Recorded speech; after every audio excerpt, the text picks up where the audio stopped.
Hi, and welcome back to Bible on Audio. We are in Genesis chapter 39, and it is going to start with Joseph, a slave in Egypt. So I thought we'd open up in prayer, and today the focus be that. Lord, we come to you today to give you thanks for being in our presence and the opportunity to study in your word, to grow in relationship with you. I pray for those that are trapped in violence and human trafficking with drugs, addiction, that are just trapped in their minds, that are oppressed by other people, that are in other countries hurting. Wherever the pain is, Lord, I pray that you're there. I pray that you are there with the listener, and that you may bless this reading so that we may grow closer to relationship with you. And as always, I thank you, Lord. Amen. Joseph, a slave in Egypt. Now Joseph had been taken down to Egypt, and Potiphar, an officer of Pharaoh, captain of the guard, an Egyptian, bought him from the Ishmaelites who had taken him down there. The Lord was with Joseph, and he was a successful man, and he was in the house of his master, the Egyptian. And his master saw that the Lord was with him, and that the Lord made all he did prosper in his hand.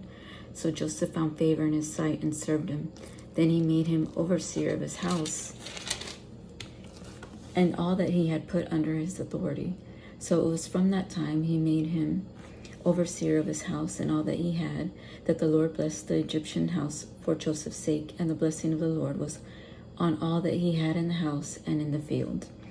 Thus he left all that he had in Joseph's hand, and he did not know what he had except for the bread which he ate. Now Joseph was handsome in form and appearance, and it came to pass after these things that his master's wife cast longing eyes on Joseph, and she said, "Lie with me." But he refused and said to his master's wife, "Look, my master does not know what is with me in the house, and he has committed all that he has to my hand. There is no one greater in this house than I, nor has he kept back anything from me but you, because you are his wife. How then can I do this great wickedness and sin against God?" So he's setting a standard, and he's setting boundaries that no, he's been blessed with the owner's property, and to do this against him, that would just be wrong, evil even, he says. So it was as she spoke to Joseph day by day that he did not heed her to lie with her or to be with her. So she kept on, like egging him on. But it happened about this time, when Joseph went into the house to do his work, and none of the men of the house was inside, that she caught him by his garment, saying, "Lie with me." But he left his garment in her hand and fled and ran outside.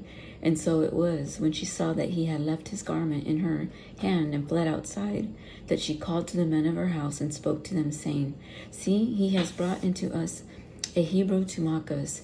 He came in to lie with me, and I cried out with a loud voice. And it happened, when he heard that I lifted my voice and cried out, that he lifted his garment with me and fled out and went outside." So she kept his garment with her until his master came home. Then she spoke to him with words like these, saying, "The Hebrew servant whom you brought to us came into me to mock me.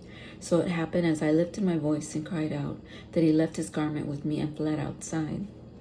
So it was, when his master heard the words which his wife spoke to him, saying, "Your servant did to me after this manner," that his anger was aroused. Then Joseph's master took him and put him into the prison, a place where the king's prisoners were confined. And he was there in the prison. But the Lord was with Joseph and showed him mercy. And he gave him favor in the sight of the keeper of the prison. And the keeper of the prison committed to Joseph's hand all the prisoners who were in the prison. Whatever they did there, it was his doing. The keeper of the prison did not look into anything that was under Joseph's authority, because the Lord was with him, and whatever he did, the Lord made it prosper. So Joseph, the youngest brother, the youngest son of Jacob, is sold into slavery by his jealous brothers, and he's sold to Potiphar. And even though he's it's been like huge, and don't want to say disservice, but tragedy. It's been a tragedy. It's strife in his life. It's oppression. It's sadness. It's grieving his father and his family. But he found favor with Potiphar, who gave him all this leniency and responsibility of his property. And the wife sets him up, and then he goes to prison. And then once again, he's made to be in charge of the other prisoners. Well, he's obviously found favor, and that is chapter 39. And even though I just said let's pray for those entrapped in different type of ways, I do pray that they find, well, freedom, whether it's in their mind, whether it's physical freedom from an oppressor, whether it's freedom from just their mental anguish, stuff that gets to them. I pray that they find it and find favor and peace with the Lord, as Joseph we are finding is finding. So it is possible. That was chapter 39. I hope you continue to follow me. Take care. God bless you. Bye.